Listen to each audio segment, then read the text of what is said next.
The Krithid Dominion had ruled 17 star systems for over 3 millennia. Their crystalline ships, each one a masterpiece of biotechnological fusion, had swept across worlds like cosmic hurricanes. Beautiful, terrible, and utterly unstoppable. The Krith themselves were beings of elegant horror, towering insectoid creatures whose chitinous bodies gleamed with an inner phosphorescence, their forearms ending in razor-sharp appendages that could slice through steel as easily as flesh. Their eyes, compound and multifaceted, missed nothing. Their minds, cold and calculating, had orchestrated the subjugation of 43 separate species, but they had never encountered a death world before. Captain Jenna Cross stood at the observation deck of Orbital Station Prometheus, her weathered hands pressed against the reinforced titanium glass barrier, watching Earth turn slowly beneath her.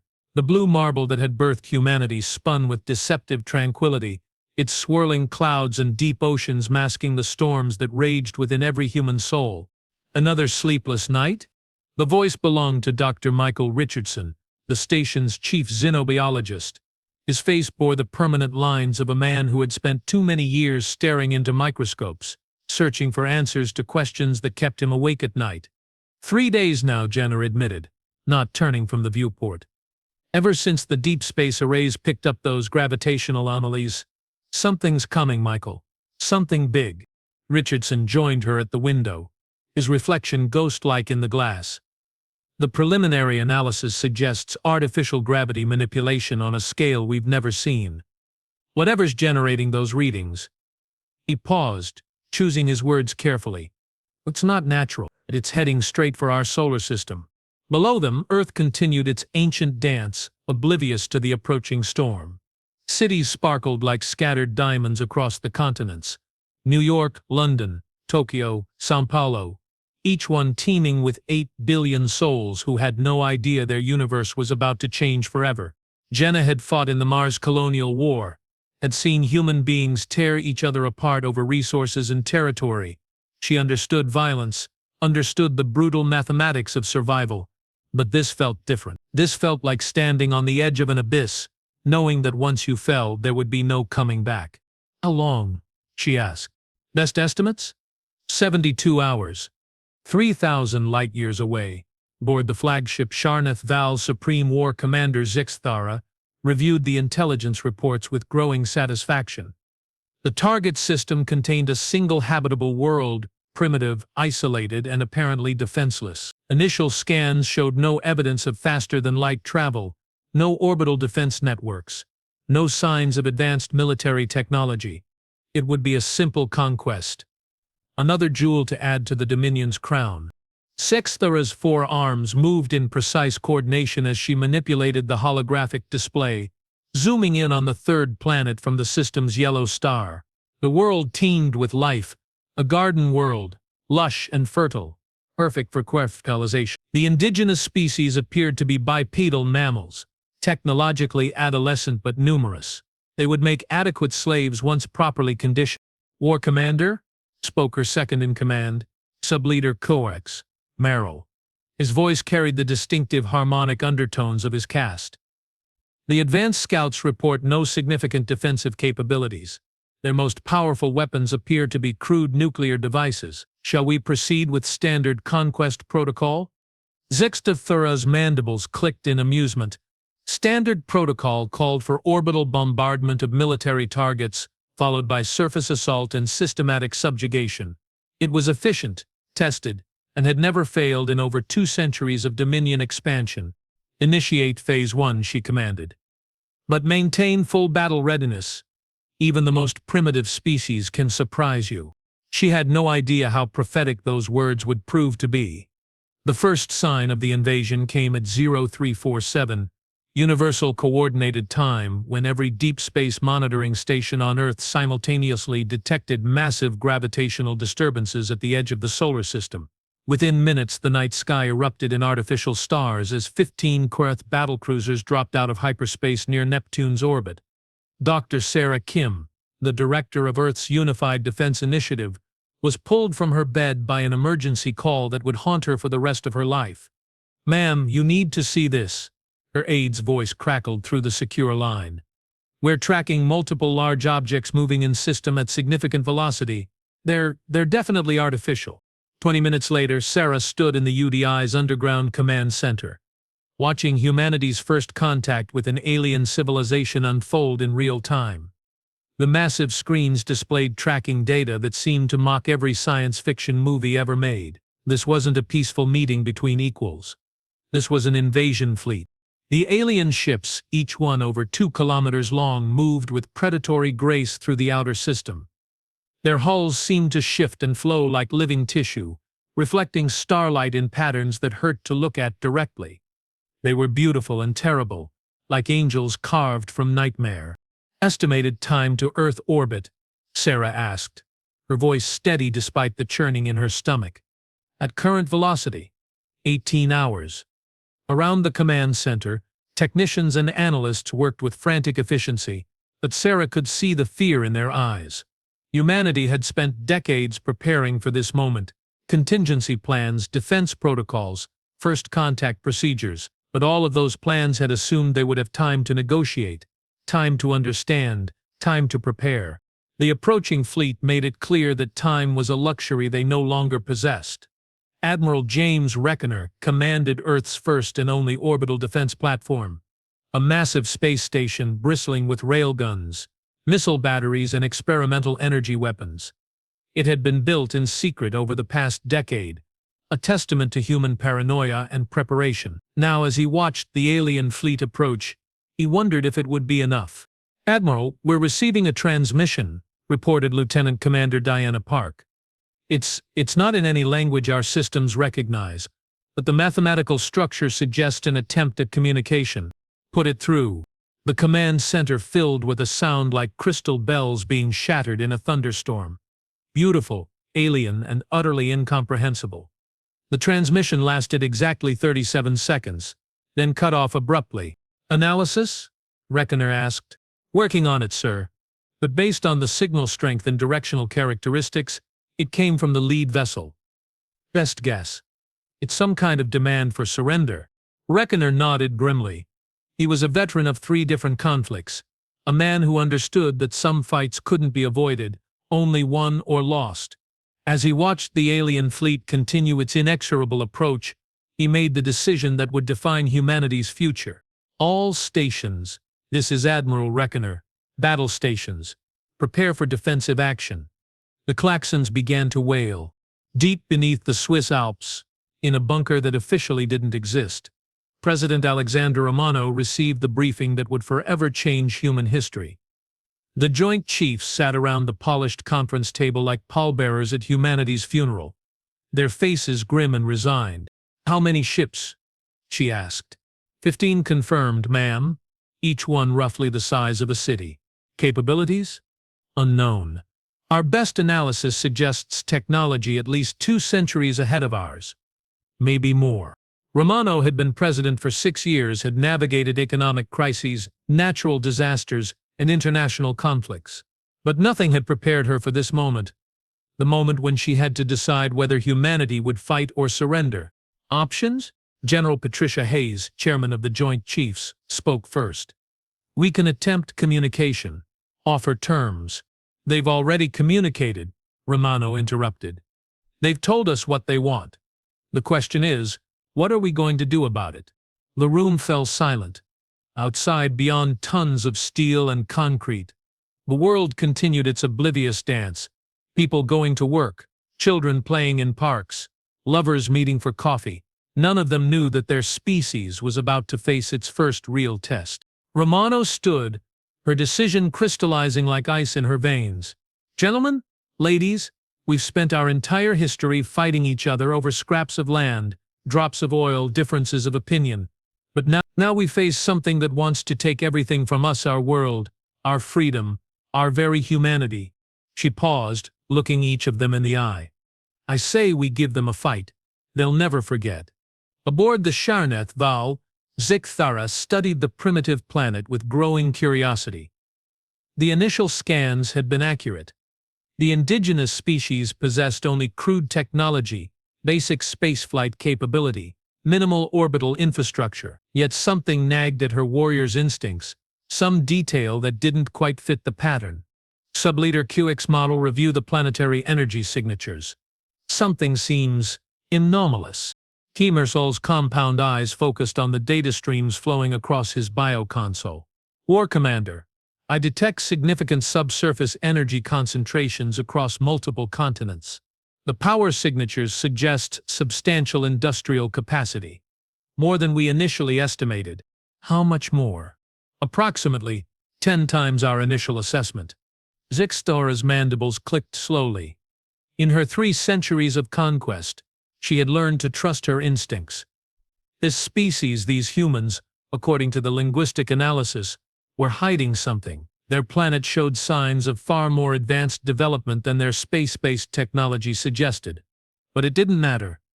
The Quirth Dominion had conquered species with technology approaching their own level. These mammals, however clever they might be, were still bound to a single world. They had nowhere to run. Initiate planetary scan, full spectrum analysis. I want to know everything about these creatures before we begin orbital bombardment. At once, War Commander. As the massive scanning arrays began their work, Zixthora allowed herself a moment of satisfaction. Soon this blue world would join the dozens of others that flew the Dominion flag. Its people would learn to serve, to obey, to contribute to the greater glory of the Quereth Empire. She had no way of knowing that she was about to encounter the one thing in the universe that could destroy her people. A species that refused to kneel. The scanning beam that swept across Earth was invisible to the naked eye but lit up every sensor array on the planet like a Christmas tree. In command centers from Washington to Moscow to Beijing, alarms screamed as unknown energy signatures penetrated atmosphere, ocean, and crust with impossible precision. Dr. Amanda Foster, head of exogeological research at the European Space Agency, watched the readings with a mixture of awe and terror. The alien technology was mapping their entire planet, every military installation, every hidden bunker, every secret research facility. They're not just scanning the surface, she reported to the Emergency Council. They're penetrating deep into the mantle, measuring geological stability, mapping resource deposits. It's like they're conducting a complete planetary survey. For what purpose? Demanded General Hayes. Best guess? They're determining the planet's value as a resource base. Water, minerals, strategic materials. They're cataloging everything. President Romano felt a chill that had nothing to do with the bunker's air conditioning. Including us? Ma'am, the bioscanning components are incredibly sophisticated. They're not just counting population centers, they're analyzing genetic diversity, physical capabilities, neural activity patterns. They're studying us like specimens. The implications hung in the air like a toxic cloud. These aliens weren't just invading. They were shopping. And humanity was apparently on the menu. High above the Pacific Ocean, Captain Lisa Park guided her F-35 Lightning II through a routine patrol mission that was about to become anything but routine. The alert had come through her secure comms 30 minutes ago. Unknown objects detected in high orbit. All military aircraft to maintain ready status. Now, as she banked through a cloud layer at 30,000 feet, she saw something that made her blood freeze in her veins. Descending through the upper atmosphere like falling stars were 3 objects, each one easily the size of a skyscraper, their surfaces gleaming with an oily iridescence that seemed to shift and flow in the sunlight. They moved with impossible grace for something so large, their descent controlled and purposeful. Control. This is Falcon 1. I have visual contact with 3 large unidentified objects. God, I don't know what they are, but they're definitely not ours. Copy that, Falcon 1. Maintain distance and observe. Do not engage without direct authorization. Lisa watched in fascination and horror as the alien craft settled into perfect formation above the ocean. From this distance, she could see that their hulls weren't smooth. They were covered in what looked like organic patterns, flowing designs that reminded her of deep-sea creatures. Then, without warning, all 3 ships began to glow. Energy built along their surfaces like trapped lightning, crackling and dancing in patterns that hurt to look at directly. Lisa's instruments went haywire, her HUD flickering between normal readings and impossible values. Whatever was about to happen, every atom in her body screamed at her to run. Controlled, they're powering up. I repeat, the unknown objects are. The world exploded in light. The orbital bombardment of Earth's military installations began at 60:47 Greenwich Mean Time. From their positions in high orbit, 12 Quarth battlecruisers unleashed precisely targeted energy beams that struck with the force of nuclear weapons but left no radiation, no fallout. Only perfectly circular craters where once proud bases had stood. NORAD vanished in a pillar of blue fire. The Pentagon simply ceased to exist, leaving behind only a smooth-sided hole in the Virginia landscape. Naval bases in Norfolk, Pearl Harbor, and Portsmouth were obliterated in milliseconds, their proud fleets turned to vapor. But for every military target the aliens destroyed, 3 more revealed themselves. Hidden beneath the Rocky Mountains, backup command centers came online. From secret installations in the Australian outback and the Canadian Arctic, defensive systems that had never appeared on any official document began to track the alien fleet. Humanity's true military capacity, built in shadow and secrecy over decades of careful preparation, finally showed itself. "Sir, we're tracking multiple launches from concealed sites worldwide," reported Sub-Leader Kixmarl, his voice carrying a note of confusion. "These mammals, they have far more military infrastructure than our initial scans indicated." Zixthara's compound eyes focused on the tactical display. Rising from dozens of points across the planet's surface were missiles, hundreds of them streaming upward on pillars of nuclear fire. The trajectory calculations were crude but effective, their targeting systems more sophisticated than expected. "Time to impact? 17 minutes, War Commander. Shall I order evasive maneuvers?" "No." Zixthara's mandibles clicked in what might have been amusement. "Let them come. Our defensive screens will handle primitive chemical explosives. Perhaps it's time these creatures learned the futility of resistance." She would soon discover that there were many things about humans that defied logic, prediction, and survival instinct, and futility was not a concept they understood. The first wave of Earth's counterattack reached the Krith fleet 17 minutes and 37 seconds after launch. Hundreds of nuclear warheads, each one carrying enough destructive power to level a city, detonated against energy shields that shimmered like soap bubbles and proved just as resilient as neutronium. Not a single alien ship showed so much as a scorch mark. Aboard the UDI command center, the silence was deafening. Sarah Kim watched the tactical display with the sick fascination of a surgeon studying terminal cancer. Every missile, every warhead, every desperate gambit, all absorbed or reflected by technology that made Earth's most advanced weapons look like stone knives. "Ma'am," whispered her aide, "should we attempt communication?" Sarah didn't answer immediately. She was thinking about her daughter Emily, who was probably sitting in her college dorm room right now, completely unaware that the world was ending. She was thinking about every human being on the planet who had trusted their leaders to protect them, to find a way out, to somehow save the day. "No," she said finally. "We gave them our answer. Now let's see if they understand ours." High Commander Zixthara studied the aftermath of the primitive bombardment with clinical interest. The humans had shown impressive coordination for such a young species. The missile launches had been synchronized across multiple continents, suggesting some form of global military cooperation, but their weapons technology remained laughably obsolete. Sub-Leader. Initiate Phase 2. Begin atmospheric disruption protocols. War Commander. Korvax-Morrell hesitated. An unusual display of uncertainty for a Korvath officer. The bioscans indicate unusual neural activity patterns among the planetary population. Their stress response to our presence is atypical. Explain. Most species exhibit traditional fear patterns when faced with superior force. Elevated cortisol, decreased cognitive function, herd clustering behaviors. But these humans, his lower set of arms gestured at the bio-readouts. Their stress responses are triggering increased aggression hormones, elevated problem-solving activity, enhanced coordination patterns. They're not becoming more afraid. They're becoming more dangerous. Zixthara's compound eyes focused on the data streams. In 3 centuries of conquest, she had seen every possible response to Dominion forces. She'd a species that fled.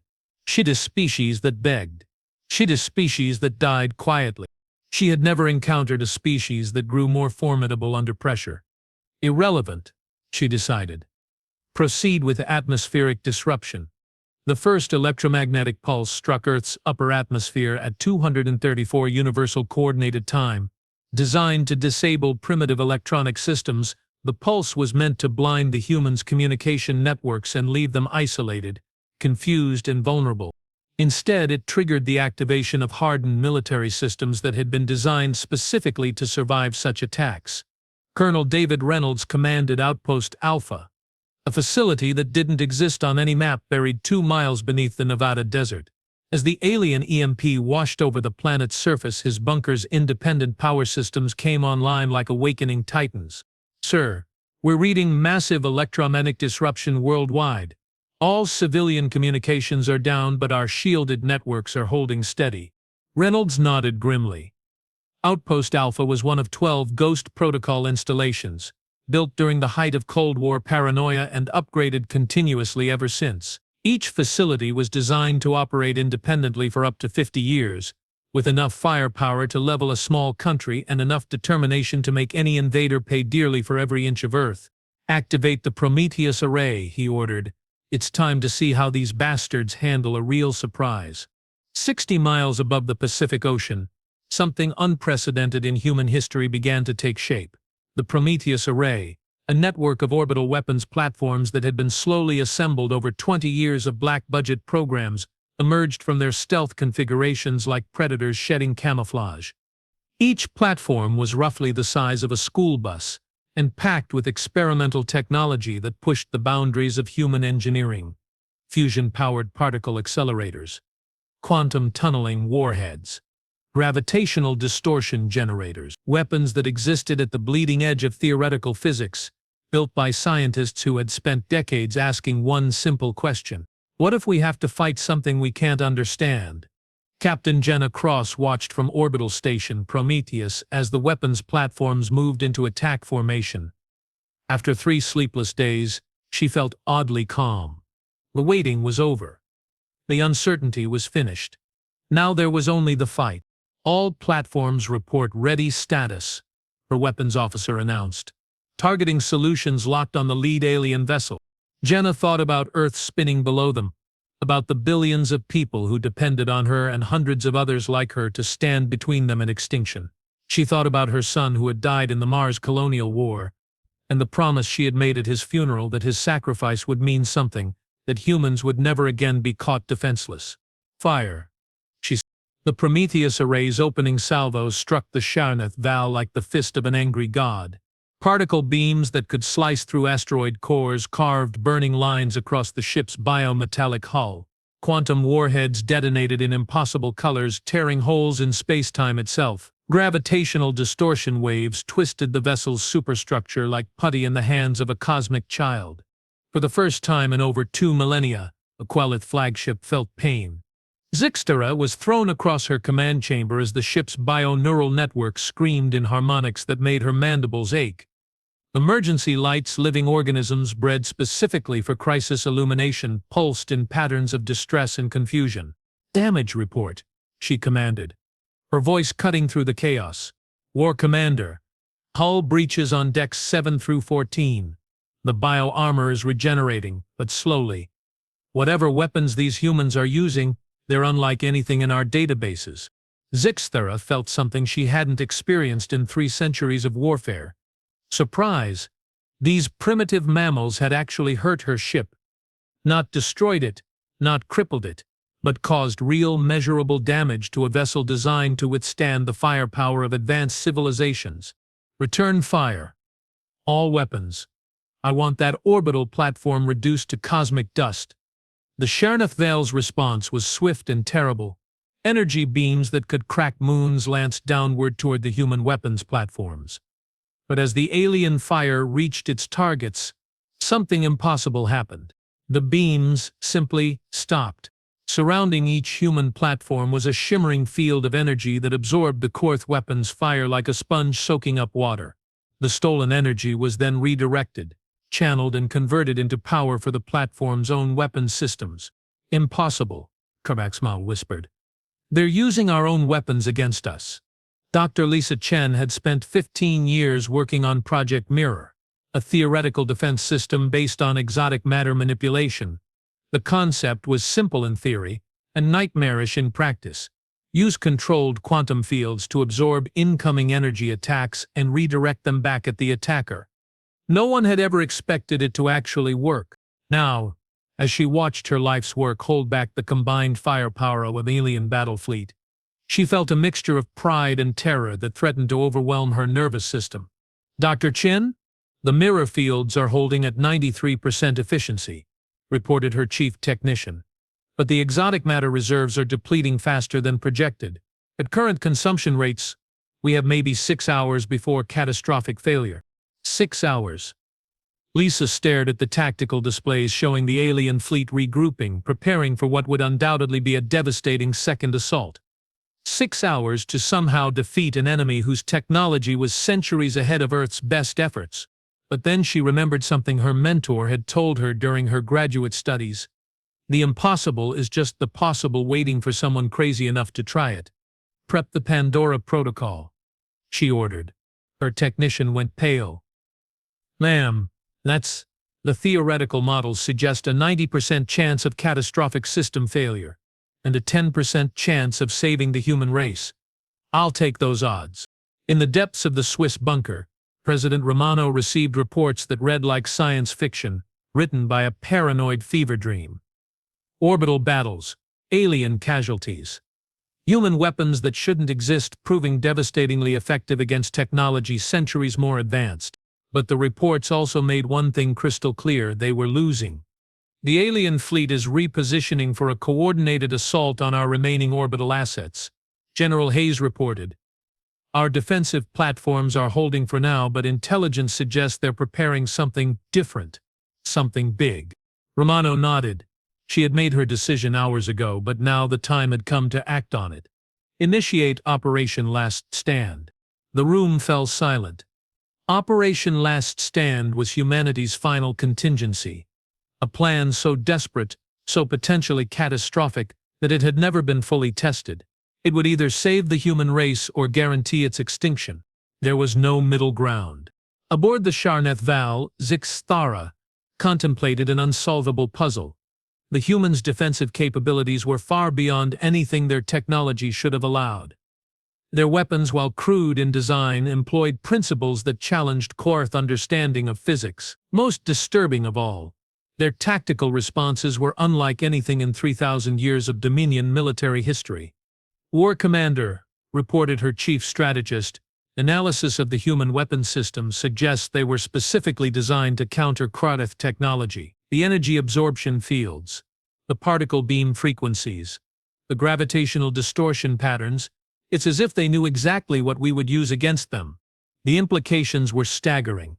This was humanity's first contact with the Quarth, their first exposure to Dominion technology.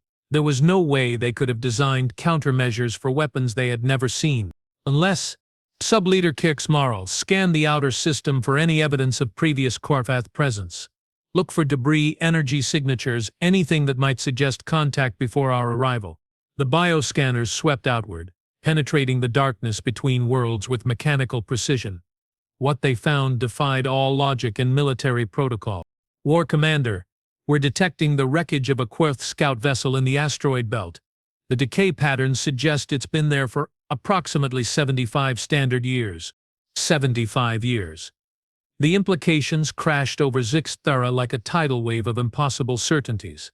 The humans hadn't just been preparing for alien contact. They had been preparing specifically for Quarth contact. Somehow, some way they had encountered Dominion technology decades ago and spent the intervening time reverse engineering weapons specifically designed to kill her people. "How?" she demanded. "How could a single scout ship fall to these primitives 75 years ago?" The answer came from an unexpected source. Deep in the ship's bio-neural archives, an automated system flagged a historical anomaly. A single transmission broadcast on emergency frequencies received decades ago and filed away as irrelevant. The voice that emerged from the speakers was distinctly Quarth, but broken, desperate, filled with an emotion that Zixthara had never heard in her species' voice before. "Fear. This is Scout Leader Vex Mirren of the reconnaissance vessel Fulvar. Our ship has been captured by the third planet's inhabitants. They are unlike any species we have encountered. They do not fear. They do not surrender. They learn. They adapt. They static? Then in a whisper that seemed to reach across the decades, they never forget. The revelation changed everything. As Zixthera studied the historical records with growing unease, a picture emerged that challenged every assumption about this supposedly primitive species. 75 years ago, a Queth scout ship had suffered catastrophic system failure while conducting a covert survey of the Sol system. The vessel had crash-landed on the planet's moon, its crew killed on impact. But the ship had been recovered by the humans. For 7.5 decades, Earth's brightest scientists had studied Kurth technology. They had reverse-engineered bioneural networks, mastered crystalline power systems, and developed weapons specifically designed to exploit the weaknesses they had discovered. Humanity hadn't just been preparing for war. They had been preparing for this war. War Commander. Korvax Morel's voice carried a note of something perilously close to panic. Long-range scans detect massive energy buildups across the planet's surface. Power signatures unlike anything in our databases. They're doing something. On the tactical display, dozens of points across Earth's surface began to glow with increasing intensity. Energy readings climbed beyond anything the Kreth sensors had ever recorded. Whatever the humans were preparing, it was drawing power from sources that should not have existed on a pre-interstellar world. Analysis? Unknown, War Commander. The energy patterns they appear to be quantum tunneling effects, but the scale is impossible. It's as if they're tapping directly in. The sensor operator's words were cut off as every alarm on the bridge began screaming simultaneously. On the main display, a sight that would haunt Zixthera for the rest of her life. The space around Earth was beginning to burn. What humanity activated at 0347 Greenwich Mean Time would later be called the Pandora Array, though those who built it preferred the more clinical designation Project Last Stand. Buried beneath the surface of every continent, connected by quantum entanglement networks that existed in 17 dimensions simultaneously, were fusion reactors that drew power from the quantum foam itself. The technology was impossible by any rational measure. It violated conservation of energy, thermodynamics, and several other physical laws that most species considered inviolable. But humanity had never been particularly concerned with what was supposed to be impossible. They were far too busy making it work. Dr. Amanda Foster watched from the European Control Center as power readings climbed toward levels that should have torn apart local spacetime. The Pandora Ray was humanity's ultimate weapon, a planet-wide network of quantum tap generators that could theoretically provide unlimited energy by stealing it from parallel universes. The operative word being theoretically. Power coupling at 70% and climbing, reported her chief engineer. Quantum resonance is stable, but we're detecting minor dimensional bleeding in sectors 7 through 12. Minor dimensional bleeding. Amanda almost laughed. In any sane universe, the phrase would be meaningless. But humanity had stopped living in a sane universe the moment they decided to fight beings who treated the laws of physics as suggestions. Continue power buildup to maximum rated capacity, she ordered, and prepare for primary discharge. Around the world, similar scenes played out in hidden facilities from the Australian outback to the Siberian tundra. 12 primary nodes, each one channeling enough power to ignite a small star, all focused on a single goal: to teach the Quath Dominion that some species were too dangerous to conquer. The first indication that something had gone catastrophically wrong came when space around Earth began to fold in on itself. Reality twisted like heated glass as the quantum tap generators reached full power, creating distortions that made standard physics equations return error messages. Aboard the Sharnethaval, every sensor designed to measure energy output simply gave up and displayed infinity symbols. War Commander, Korvax Meryl's voice was barely audible over the rising harmonic screams of the ship's bioneural networks. The space-time distortions are approaching critical levels. If the humans continue this power buildup, He couldn't finish the sentence. The implications were too terrible to voice. Zixthera understood. She had fought in wars where entire star systems were sterilized. had seen planets cracked open like eggs and their populations scattered to cosmic winds, but she had never seen a species willing to risk destroying their own universe to prevent their conquest. Can we stop them? Unknown. Our weapons cannot penetrate the distortion field around their planet, and even if they could, Korvax, Merrill paused. His compound eyes focused on readings that defied interpretation. Lord Commander, I believe they intend to overload the local quantum structure. If their power levels continue to climb, the resulting cascade failure could propagate across multiple star systems. The terrible beauty of humanity's final gambit became clear. They weren't just willing to die to prevent their own enslavement. They were willing to take a significant portion of the galaxy with them. Time to cascade failure. At current power buildup rates, 14 minutes. Captain Jenna Cross felt the orbital station Prometheus shake as gravitational waves from the planet below washed over it in increasingly violent pulses. Through the observation deck's reinforced windows, Earth no longer looked like a planet, it looked like a star in the process of being born, wreathed in energy patterns that painted space in colors that had no names. Captain, we're receiving a transmission from the alien fleet, reported her communications officer. It's in English. Put it through. The voice that filled the command center was unmistakably alien. Harmonics that suggested crystalline vocal cords, tonal patterns that spoke of a completely different evolutionary path. But the words were clear if heavily accented. Human vessels, this is War Commander Zexthera of the Quath Dominion. We wish to discuss terms. Jenna felt a smile spread across her face, the first genuine smile she'd had in 3 days. War Commander, this is Captain Cross of Earth Orbital Defense. I'm listening. Your species possesses weapons that could destroy this entire star system. Surely we can reach some form of accommodation that does not result in mutual annihilation. Accommodation? Jenna's voice hardened. You came here to conquer us. You attacked our world, you tried to enslave our people, and now you want to negotiate? War Commander, came another alien voice in the background. Cascade failure in 11 minutes. We must withdraw beyond the critical radius. Silence. Zexthera's command cut across the channel. Then, in a quieter tone, Captain Cross, what do you want? In the Swiss bunker, President Romano listened to the conversation with a mixture of satisfaction and barely controlled terror. The Pandora array was working exactly as designed. It had given humanity the ultimate bargaining chip in the form of mutually assured destruction on a galactic scale. But it was also 12 minutes away from accidentally ending civilization as anyone knew it. Madam President, General Hayes whispered, the quantum engineers report they can safely shut down the array, but only if we do it in the next 10 minutes. After that, cascade failure becomes inevitable. Romano nodded. The decision she made in the next few seconds would determine whether humanity survived as a free species or died taking half the galaxy with them. Patch me through to the alien commander. War Commander Zexthera, this is President Alexander Romano of Earth. I'll make this simple. You have 8 minutes to get your fleet beyond the critical failure radius. After that, our weapons systems will overload whether we want them to or not. What assurance do we have that you will not simply activate this weapon again once we withdraw? Romano's laugh was devoid of humor. War Commander, in 8 minutes we're either going to accidentally blow up half the galaxy, or we're going to prove that humanity is not a species you want to fight. Either way, I suspect you'll get the message. There was a long pause. Then Human President, your species is insane.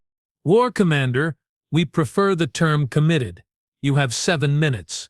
The withdrawal of the Korvax fleet was unlike anything in the military history of any species. 15 massive battlecruisers, each one a triumph of biotechnological evolution, fled from a single primitive planet like startled animals fleeing a forest fire. Aboard the Sharnath Val, Zexthera watched their home star dwindle as they retreated beyond the calculated safe distance. Around her, the bridge crew worked with silent efficiency to monitor the energy readings from the human world. War Commander, Komatsu reported, we have reached minimum safe distance. Current readings suggest the humans still have approximately 3 minutes before cascade failure becomes inevitable. On the main screen, Earth continued to burn with impossible energies. Space around the planet was twisted into pretzels of curved geometry. reality itself straining under the load of power that should not have existed. "Will they shut it down?" asked the ship's bioengineer, a question that carried the hopes and fears of the entire crew. Zikthara studied the energy readings, trying to divine the intentions of a species that had just held a gun to the head of local spacetime and demanded respect. "I don't know," she admitted. "I'm not sure they know." 2 minutes and 17 seconds before cascade failure, Dr. Amanda Foster initiated the Pandora array shutdown sequence. Around the world, quantum tap generators that had been stealing power from parallel universes began the delicate process of disengaging from the fundamental forces of reality. It should have been a simple matter of reversing the startup sequence. Instead, it proved to be like trying to cap an erupting volcano with a tea cozy. "The quantum resonance is fighting us," reported her chief engineer. "The field interactions have created a semi-stable loop. We're pulling massive power from 17 different dimensional layers, and they don't want to let go." Amanda stared at readings that suggested local reality was becoming addicted to the energy influx. The quantum foam itself was fighting their attempts to shut down the array like a drug addict clawing at their dealer. "Options. We can try a controlled overload. Use the accumulated energy to burn out the resonance chambers, but there's a 60% chance of uncontrolled dimensional collapse. And if we do nothing, 100% chance of uncontrolled dimensional collapse in 97 seconds. Amanda closed her eyes and thought about her daughter, about the 8 billion people on Earth who trusted her to somehow save them from their own ultimate weapon. When she opened them again, her voice was steady. "Initiate controlled overload. All stations prepare for emergency dimensional stabilization." What happened next would be debated by physicists for the next 3 centuries. Assuming any physicists survived to do the debating. The Pandora array's controlled overload created a feedback pulse that traveled through 17 dimensions simultaneously, cauterizing the quantum tunnels that had been bleeding power from parallel universes. The energy released in the process briefly turned Earth into a brown dwarf star, then collapsed back into normal spacetime with a gravitational hiccup that was felt as far away as Alpha Centauri. When the light show finally ended, Earth hung in space looking perfectly normal, except for the faint aurora effects visible even on the day side, and the fact that every piece of electronic equipment on the planet had been reset to factory defaults. Humanity had successfully threatened to blow up the galaxy. And then because they were human, they had figured out how to not blow up the galaxy at the last possible second. From the bridge of the Sharnath Val, Zikthara watched the human world return to normal with a mixture of relief and profound unease. The bioscanners confirmed that the cascade failure had been averted, local spacetime had stabilized, and the immediate threat to galactic civilization had passed. But the larger implications were still sinking in. Subleader QX Moral analysis of the human weapons system. War Commander. Preliminary scans suggest they successfully tapped quantum foam energy across multiple dimensional layers. The technology required for such an achievement it exceeds Dominion capability by several orders of magnitude. But their ships, their conventional weapons, all primitive. Yes, War Commander. It appears this species focuses their technological development in extremely specialized directions. They lack our general advancement, but in specific areas, he paused, searching for words. In specific areas, they may be the most dangerous species in the galaxy. Zikthara nodded slowly. In 3 centuries of conquest, she had learned to categorize species by their threat level. Warrior races, hive minds, ancient civilizations with godlike technology. But humanity didn't fit any category she understood. They were a species that would build a weapon capable of destroying solar systems in order to avoid slavery. A species that would risk galactic annihilation rather than surrender. A species that treated impossible physics as an engineering challenge. Most terrifying of all, they were a species that learned. The message that reached Earth 3 hours after the Pandora array shutdown was brief, formal, and utterly unprecedented in the history of the Korath Dominion. To the government and people of Earth, the Korath Dominion hereby formally recognizes the sovereignty of your species and your claim to this star system. We apologize for any misunderstanding regarding our intentions. We hope that future relations between our peoples will be characterized by mutual respect and peaceful cooperation. We have attached to this transmission detailed star charts of Dominion space, including the locations of neutral trading posts where representatives of your species would be welcome. We also formally advise you that there are 17 other major galactic powers who may eventually take interest in your world.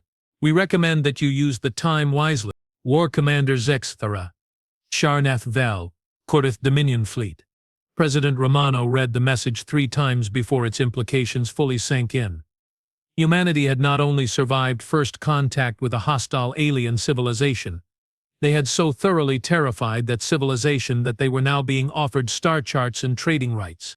But the final paragraph was what kept her awake at night. 17 other major galactic powers. 17 other potential threats to human independence. Now they all knew that somewhere in the Milky Way was a species crazy enough to build doomsday weapons as a first resort. "Ma'am," asked General Hayes, "what are your orders?" Romano stood at the window of her office, looking up at stars that no longer seemed distant and peaceful. Somewhere out there, word was already spreading about the species that had held a gun to the galaxy's head and demanded respect. Some of those other powers would be curious, some would be cautious, and some inevitably would decide that humanity was too dangerous to be allowed to exist. "Start designing bigger weapons," she said quietly, "because something tells me we're going to need them." Dr. Amanda Foster stood in the observation deck of humanity's first interstellar vessel, the HSS Prometheus, as it dropped out of hyperspace near Proxima Centauri. The technology that powered their faster-than-light drive was a direct descendant of the Pandora array, a controlled quantum tunnel that stole energy from parallel universes to bend space-time around the ship. It was still impossible by any rational measure. Humanity had simply stopped caring about rational measures. Through the viewports, Proxima Centauri hung like a red ember against the cosmic dark. Somewhere in this system was humanity's first interstellar colony, a world that would serve as both sanctuary and forward base in a galaxy that had proven far more dangerous than anyone had imagined. "Dr. Foster," called Captain Morrison from the bridge, "we're receiving a transmission from Proxima Base. They report contact with a Korith trading vessel 3 days ago. Apparently they brought gifts." Amanda smiled. 5 years ago, the Korith had been humanity's greatest threat. Now they were among their staunchest allies. Not out of love, but out of healthy respect for a species that treated physics as a set of polite suggestions. "What kind of gifts?" "Intelligence reports on the Zephyrian Empire. Seems they're mobilizing a war fleet headed for Sol. Estimated arrival, 18 months. Amanda's smile faded. The Zephyrians were reportedly a machine intelligence that viewed biological life as a contamination to be cleansed. They had destroyed 14 civilizations in the past century, leaving behind only sterile worlds and scattered atoms.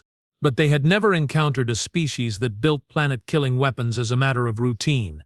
"Send a message to Earth," Amanda ordered. "Tell them to start working on Project Olympus, and remind them that we need it ready in 17 months, not 18. Through the viewport, the stars continued their ancient dance, beautiful and eternal and completely oblivious to the fact that somewhere among them, a young species was preparing to teach the galaxy another lesson in the consequences of underestimating Earth. After all, the Korith Dominion had declared war on humanity, and it had been the last mistake they ever made. But in a galaxy full of ancient powers and cosmic predators, it wouldn't be the last war humanity would have to fight. It would just be the first one they won.